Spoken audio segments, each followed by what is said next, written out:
साथियों, अभी एसएमएस अस्पताल के अंदर भर्ती किया गया है। पुलिस प्रशासन आप सभी को डराएगा, मुकदमे की बात करेगा, लेकिन शहीद स्मारक छोड़कर मत जाना। आप सभी शहीद स्मारक पर रुके रहें। मैं किसी भी तरह का मेडिकल ट्रीटमेंट नहीं ले रहा हूँ। ये आपके सामने बोतल लगी हुई है, अभी तक बोतल बिल्कुल भी नहीं लगवाई है। हम सबका साथ ही हमारी शक्ति है। अगर आज हम इस लड़ाई को छोड़कर चले गए तो आगे कोई भी परिणाम नहीं आएगा। इसलिए सभी शहीद स्मारक पर रुके रहें, चाहे अंजाम कुछ भी हो।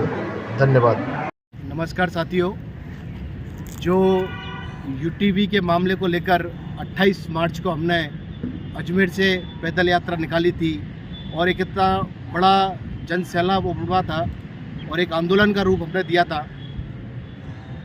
वार्ता हमारी चिकित्सा विभाग के प्रमुख अधिकारियों से भी हुई, माननीय चिकित्सा मंत्री महोदय जी से भी हुई, लेकिन जो यूटीवी का समायोजन है उसको लेकर यूटीवी पर हमारी सहमति प्रशासनिक अधिकारियों के साथ नहीं बन पा रही है, क्योंकि सबसे महत्वपूर्ण मुद्दा ये आ रहा है कि भाई यूटीवी के नाम पर फाइनेंस डिपार्टमेंट स्वीकृति नहीं दे रहा है। हमारे समक्ष अधिकारियों ने 2 प्रस्ताव रखे हैं कि मंत्री स्तर पर वार्ता करके आपका एक कैडर बनाकर, जो अभी बजट सत्र में घोषणा की गई थी कि आपको एजेंसियों के माध्यम से समायोजित कर देते हैं, जिसमें ठेकेदार का इन्वॉल्वमेंट न रखे राजस्थान सरकार का इन्वॉल्वमेंट रहेगा। इस प्रस्ताव पर अभी तक हमने कोई सहमति नहीं दी है। हमारी जो प्रमुख मांग है कि हमारा एक्सटेंशन यूटीवी का ही होना चाहिए। अभी विभाग की मुखिया गायत्री राठौड़ मैडम से भी मुलाकात हुई है, उन्होंने भी हमारे समक्ष यही प्रस्ताव रखा कि आपके जितने भी साथी हैं जिनके अभी एक्सपीरियंस में समय कम रह रहा है, 3 महीने घट रहे हैं, 6 महीने घट रहे हैं, उनको आप लोग चाहो तो हम सरकारी मशीनरी के माध्यम से उनका समायोजन कर सकते हैं। दूसरा, हमने इस बात पर अभी तक कोई सहमति नहीं दी है। आपकी जो प्रतिक्रिया रहेगी उसका मैं इंतज़ार करूंगा। हम माननीय मुख्यमंत्री महोदय से भी अतिशीघ्र वार्ता करेंगे, उनसे मिलने की कोशिश करेंगे। चिकित्सा मंत्री महोदय से भी कल वापस से मिला जाएगा, मुख्यमंत्री स्तर पर भी वार्ता की जाएगी और आगामी जो रणनीति रहेगी वो सभी प्रदेश के पदाधिकारियों से मिलकर आपसी सहमति बनाकर, और विभाग के डायरेक्टर महोदय, प्रमुख शासन सचिव महोदय सुधांशु पंत जी, चीफ सेक्रेटरी साहब ने भी इस बात पर कल सहमति दी थी। सबसे मिलकर वापस से सहमति बनाएंगे और जो समायोजन की मांग है उसको लेकर हम अंतिम निर्णय करेंगे, क्योंकि अगर फाइनेंस डिपार्टमेंट स्वीकृति नहीं देता है तो हमें कहीं ना कहीं एक कैडर बनवाकर समायोजन करवाना चाहिए, क्योंकि जिससे जिन साथियों का एक्सपीरियंस कम रह रहा है उन साथियों का एक्सपीरियंस भी पूरा हो जाएगा और सभी की नौकरी बची रहेगी। हमारा प्रमुख उद्देश्य हम सब की नौकरी बचाना है, जिसमें वेतन भी एक सम्मानजनक हो और हमारी यूटीवी की नौकरी भी एक सम्मानजनक तरीके से बची रहे। अब हम आगे की रणनीति के तहत कल चिकित्सा मंत्री महोदय और मुख्यमंत्री महोदय से भी वार्ता करेंगे कि हमें किसी भी तरह से ना तो हमारा वेतन कम किया जाए और ना ही हमारी नौकरी छीनी जाए। तो आगे जो भी विचार रहेगा आपको ग्रुप के माध्यम से शेयर कर दिया जाएगा। धन्यवाद।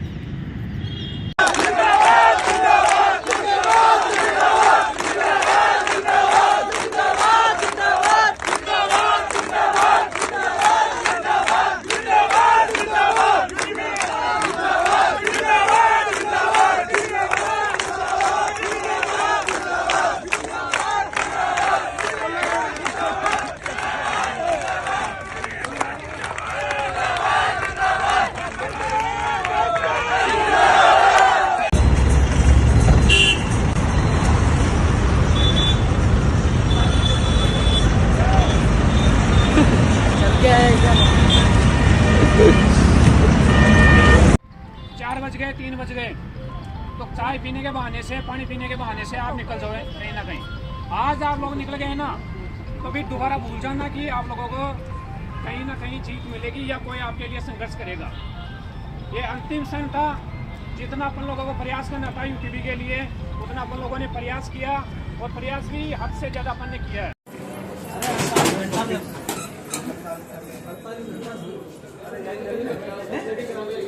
ये नहीं खुलेगी क्या सर?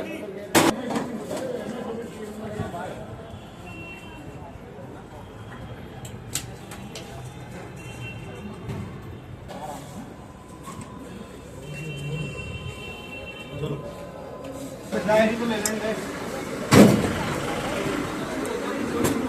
जी वगैरह कहाँ क्या मिली पवन जी? कर दिया आ रहा बोला हम बोलिए फटाफट।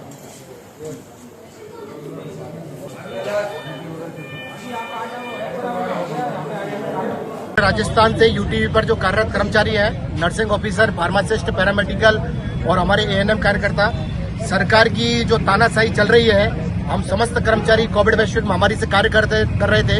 हम समस्त कर्मचारियों को कार्यमुक्त कर दिया गया है। राजस्थान सरकार के द्वारा राजस्थान सरकार को जिस तरह प्रशासनिक अधिकारी गुमराह कर रहे हैं और ठेका पद्धति के आधार पर स्टाफ ले रहे हैं, हम उसका विरोध कर रहे हैं तथा सरकार से मांग कर रहे हैं कि यूटीपी पर कार्यरत कर्मचारियों को समायोजित किया जाए। आज यहाँ पर हमने जिला कलेक्टर महोदय को ज्ञापन दिया है। अब यहाँ हम जिला कलेक्टर से अजमेर तक हमारी 4 दिन की पैदल यात्रा है। उस पैदल जयपुर स्वास्थ्य भवन तक हम पैदल यात्रा लेकर जाएंगे और हमारी एक ही मांग है, हमें न चिकित्सा मंत्री महोदय जी से मिलना है, न प्रशासनिक अधिकारियों से मिलना है। हमारी सिर्फ एक ही मांग है, जब तक मुख्यमंत्री स्तर पर हमारी वार्ता नहीं होगी, हम पूरे राजस्थान के अंदर अनवरत आंदोलन जारी रखेंगे। पुलिस प्रशासन द्वारा और अधिकारियों द्वारा अगर हमारी यात्रा में विघ्न डाला गया, क्योंकि हम किसी भी तरह का कानून हाथ में नहीं ले रहे हैं, तो हम पूरे राजस्थान के अंदर यात्रा करेंगे और ये यात्रा दिल्ली तक जाएगी अगर मुख्यमंत्री महोदय हमसे वार्ता नहीं करते।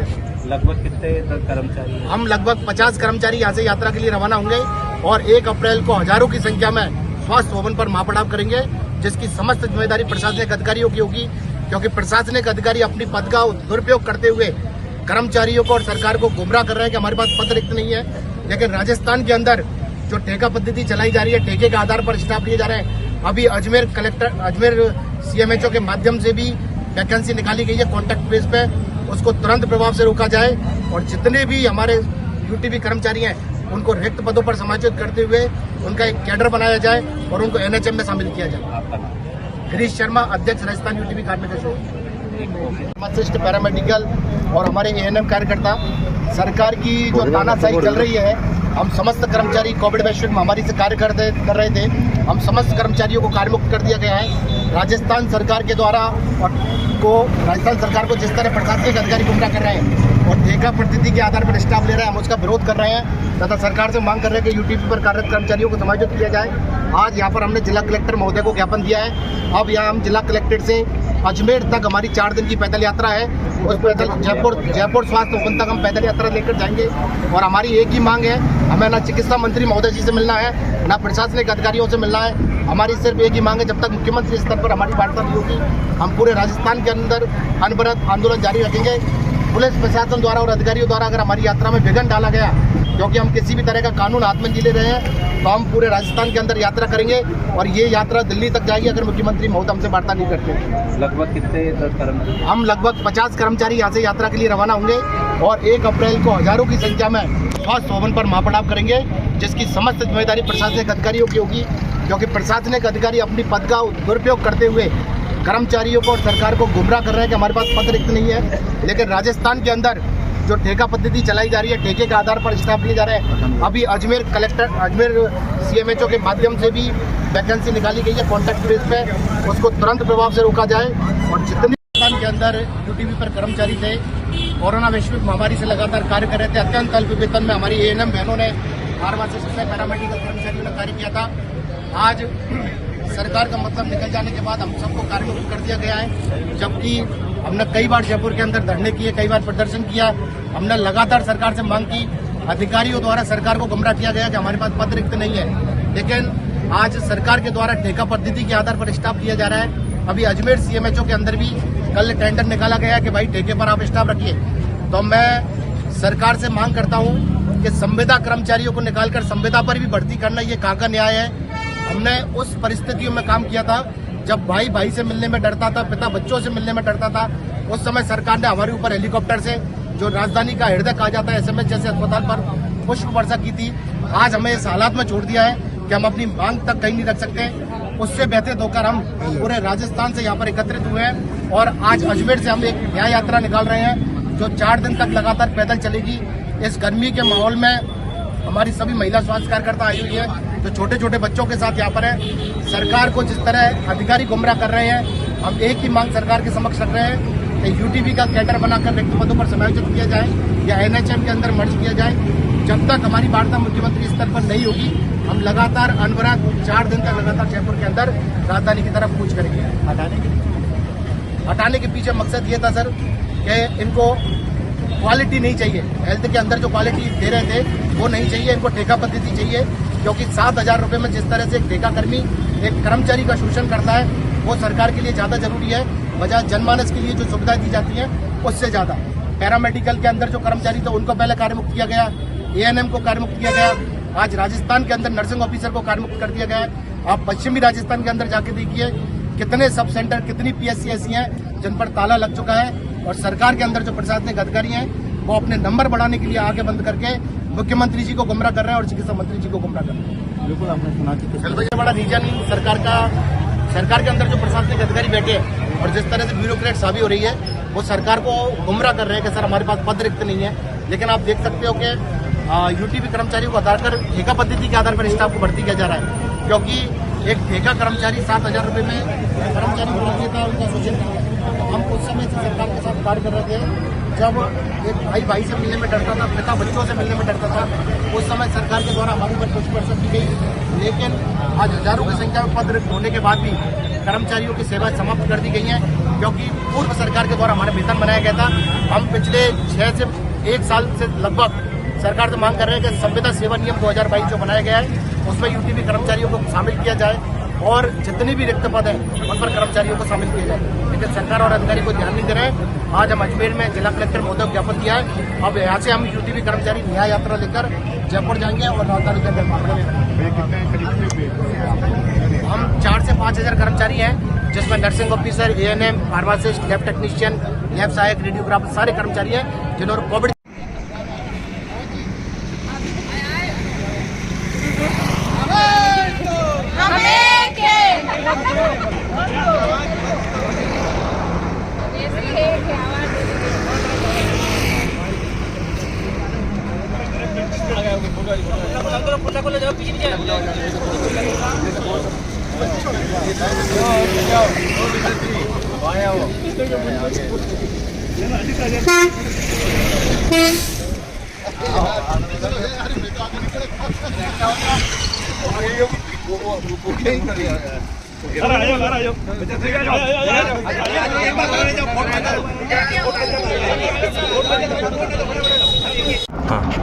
आप सभी को मेरा नमस्कार।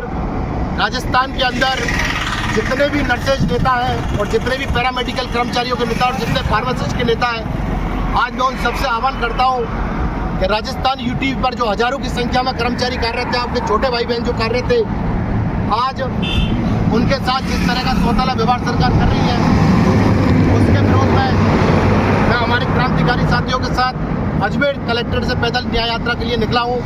पूरी टीम हमारे साथ है।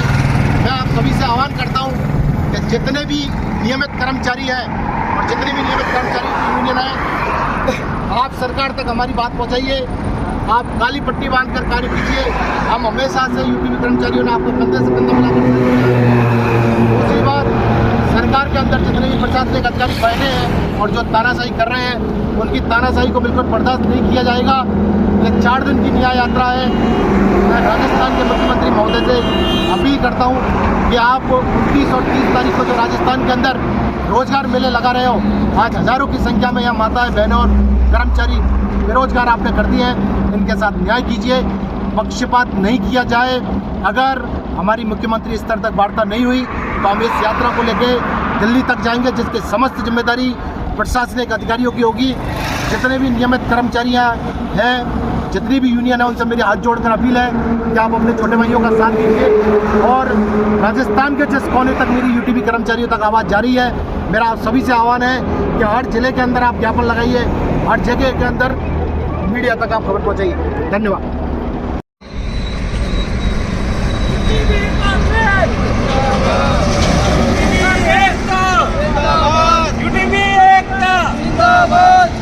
हमारी मांगे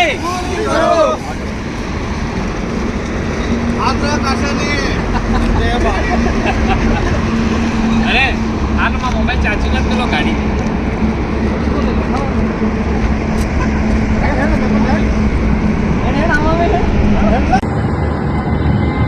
मेरा भाई गिरीश तबीयत ज़्यादा खराब होने के कारण UTP का बहुत ज़्यादा बढ़ चुका है। मेरे सभी भाइयों UTP कर्मचारियों से मैं हाथ जोड़कर निवेदन कर रहा हूँ सबसे कि कल ज़्यादा से ज़्यादा संख्या में आप पधारें। बाइक की स्थिति नहीं है चलने की, टाइम देखो आप कितना हो रहा है, फिर भी हम पैदल चल रहे हैं। 9:22 हो चुकी है, टोल प्लाजा हमने क्रॉस किया है, फिर भी देख लो हम चल रहे हैं। आपका सपोर्ट चाहिए हमें, कल आप पधारो ज़्यादा से ज़्यादा संख्या में। आपसे निवेदन कर रहे हैं, रिक्वेस्ट कर रहे हैं, फिर आपकी इच्छा है, आपकी मर्जी है। यूटीवी का लास्ट संघर्ष है, लास्ट लड़ाई है, ये जो होगा वो आपके सामने परिणाम आएगा। जय हिंद, जय भारत।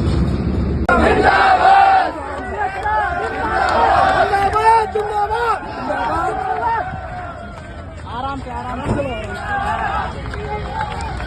यूटीवी एकता जिंदाबाद, जिंदाबाद, यूटीवी एकता जिंदाबाद। हमारी मांगे पूरी करो, हमारी मांगे पूरी करो। गिरीश जी तुम संघर्ष करो, हम तुम्हारे साथ हैं। गिरीश जी तुम संघर्ष करो, हम तुम्हारे साथ हैं। यूटीवी एकता जिंदाबाद, यूटीवी एकता जिंदाबाद। सब जाने तुम 3 दिन चले जाओ, बहुत अरे कौन मत जाओ भाई जी, चलो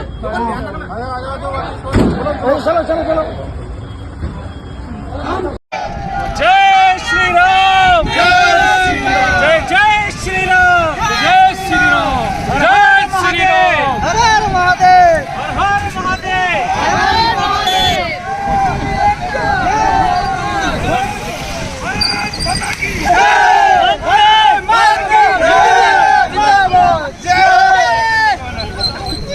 हमारी मांगे पूरी करो, हमारी मांगे पूरी करो। आवाज दो, आवाज दो।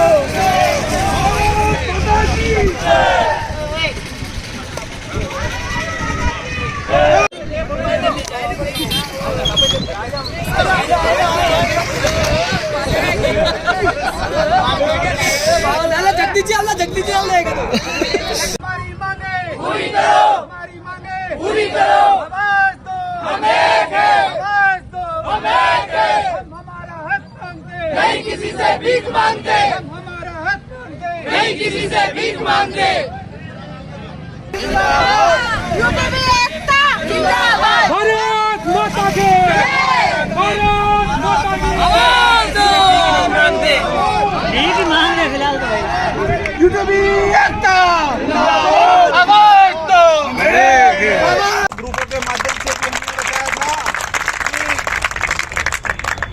कि इन्होंने अन्न का त्याग कल से ही कर दिया है और इनकी तबीयत के बारे में आप सभी अवगत हैं, आप सभी को पता है।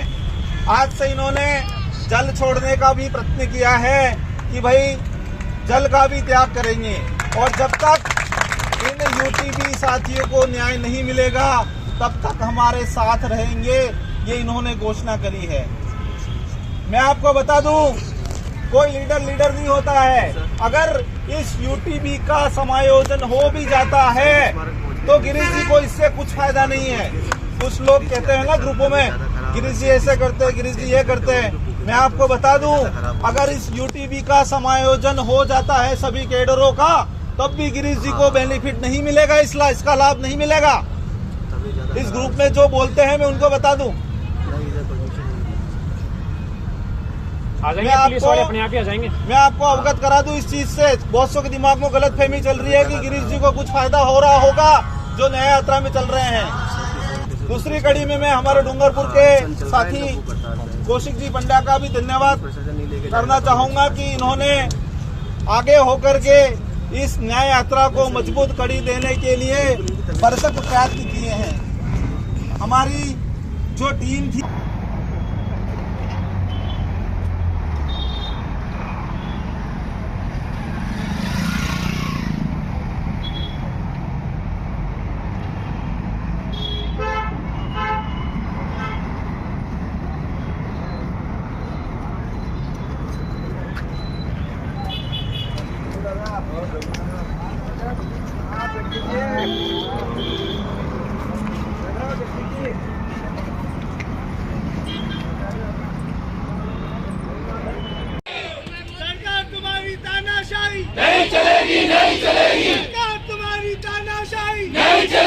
तुम्हारी तानाशाही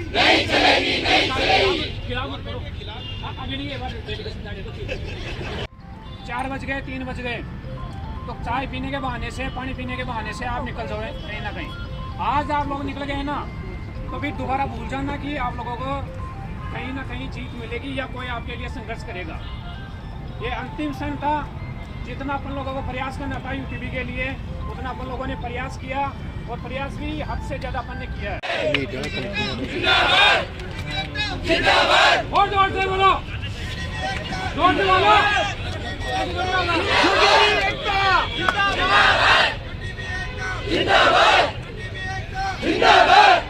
अरे जोर है जुल्म की टक्कर में, अरे जोर है जुल्म की टक्कर में।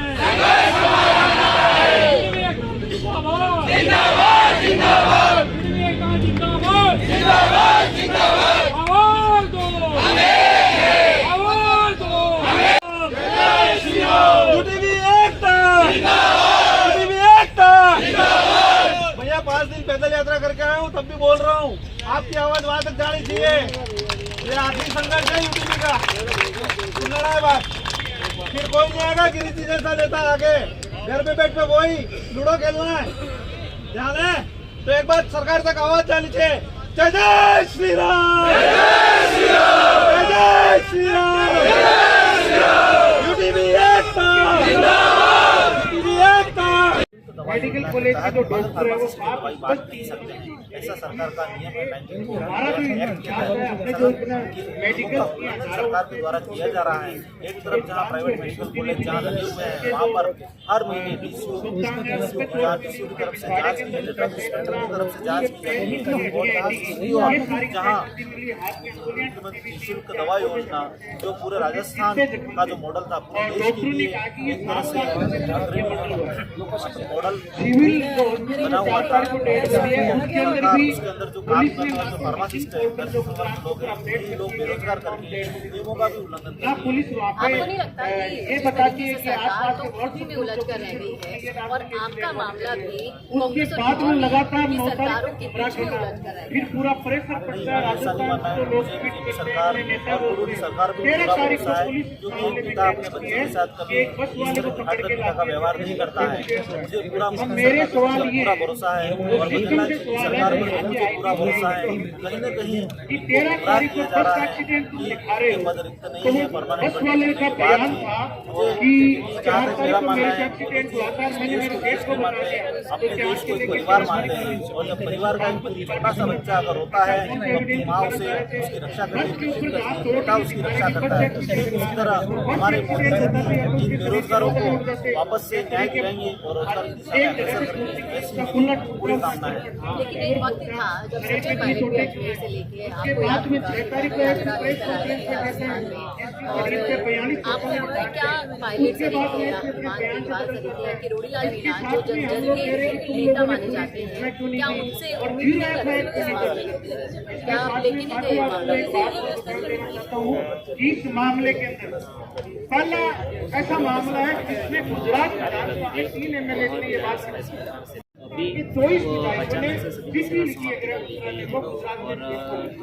राजस्थान के 3 कैबिनेट मंत्रियों ने ये बात रखी है। एक राज्य मंत्री अपने भाग्यजीत चौधरी जी ने बात रखी है, हनुमान बेनीवाल जी ने लोकसभा में बात उठाई है, उमेदराम बेनीवाल जी ने ये बात उठाई है, हमारे अमराराम जी ने ये मुद्दा के 2 बार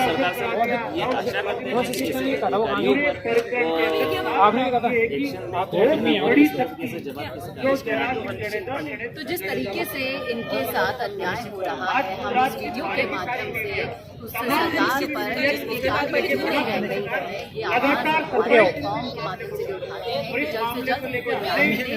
जितने भी जननेता हैं जब वोट लेने के लिए इनके पास जाते हैं तो इनकी पीड़ा में इनका साथ देना उनका भी पूरा अधिकार है। तो तमाम सारे जनप्रतिनिधियों से भी यही निवेदन है कि इनकी मांगों पर जल्दी से संज्ञान लें और सरकार तक इनकी मांगों को पहुंचाया जाए, ताकि इनके पेट पर जो लात मारी जा रही है सरकार की तरफ से वो जल्द से जल्द इस चीज का निवारण हो सके।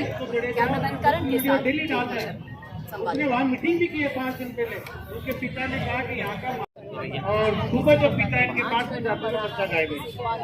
अगले पूरे दिन ये सबसे बातचीत करते हैं, ये सबसे बातचीत करती है, पूरे दिन नहीं मिलते हैं तो ये पुलिस थाने में जाते हैं कि मेरा बेटा कल रात से गायब है और मेरे बेटे के साथ में इस तरीके से यहाँ का जो पूर्व विधायक है, प्रेजेंट में जो विधायक का है जो प्रतिभा जडेजा, उसके बेटे में से मारपीट की।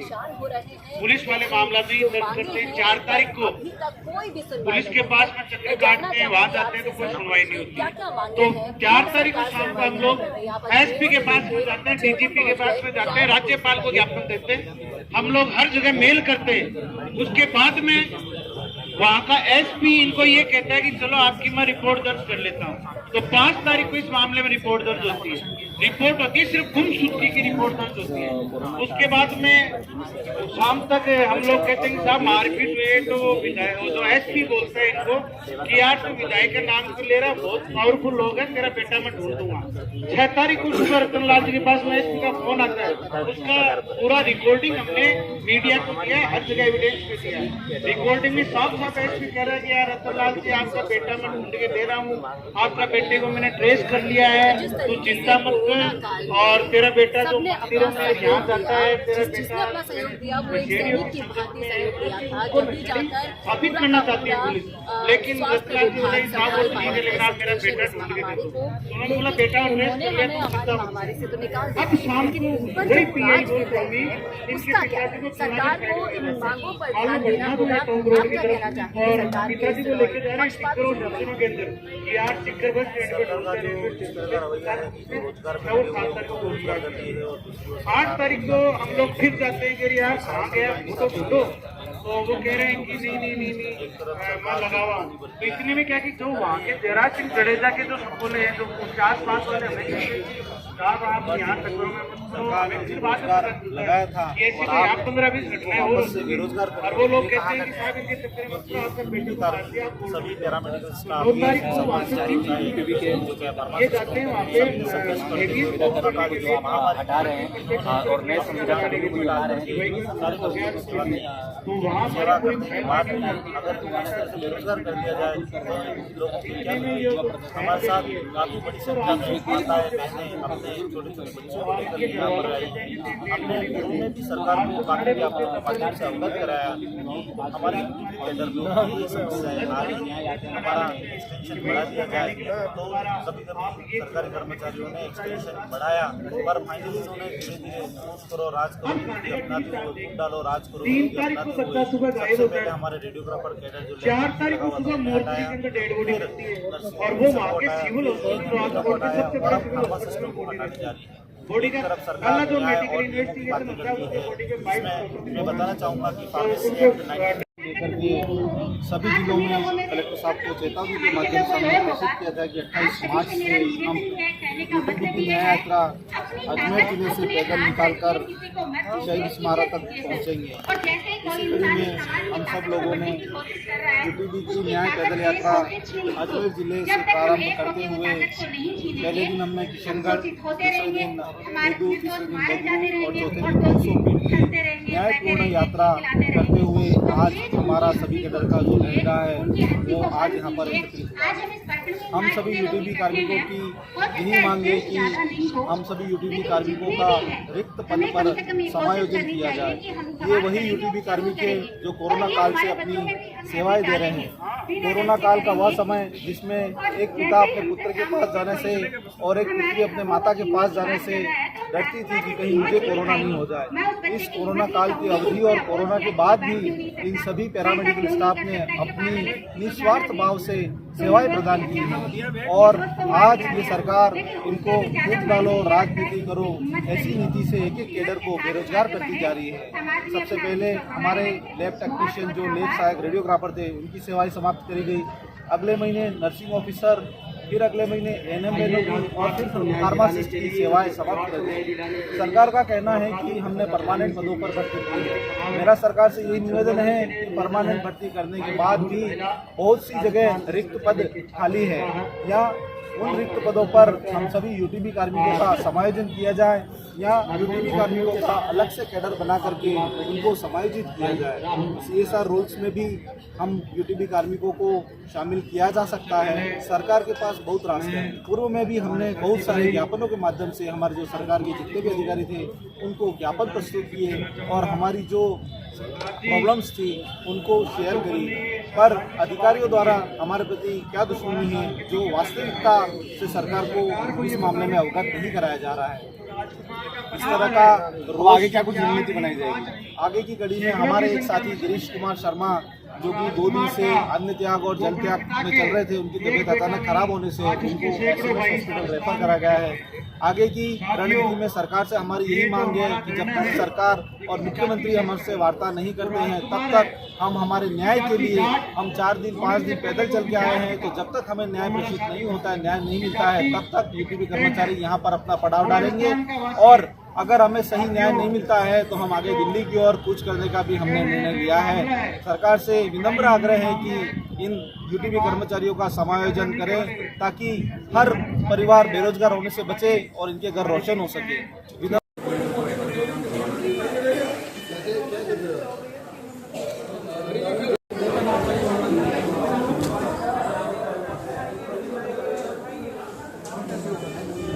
राजस्थान के अंदर जिस तरह प्रशासनिक अधिकारियों ने तानाशाही करते हुए आज यूटीबी पर लगे समस्त कर्मचारियों को बेरोजगार कर दिया, 3 से 4 हजार कर्मचारी आज कार्य मुक्त कर दिए गए हैं। हमने लगातार राज्य सरकार से अनुरोध किया, बार बार ज्ञापन दिए गए, शहीद स्मारक पर धरना दिया गया, हमारी ANM बहनों को कार्य मुक्त किया गया, पैरामेडिकल कर्मचारियों को कार्य मुक्त किया गया, फिर नर्सिंग ऑफिसर को कार्य मुक्त किया गया। हम सरकार से बार बार अनुरोध करते गए, लेकिन राजस्थान के अंदर जिस तरह से प्रशासनिक अधिकारियों ने जो तानाशाही मचा रखी है उसकी बदौलत आज राजस्थान का युवा सड़कों पर आ गया है।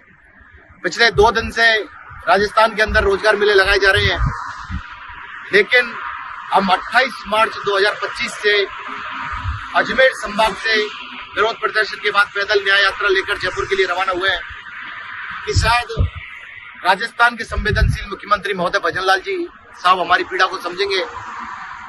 हम सैकड़ों की संख्या में कर्मचारी लगातार रोड पर पैदल चल रहे हैं इस तपती धूप के अंदर। कई साथियों की स्थिति बहुत ही गंभीर है, हम किसी भी तरह का मेडिकल उपचार नहीं ले रहे हैं।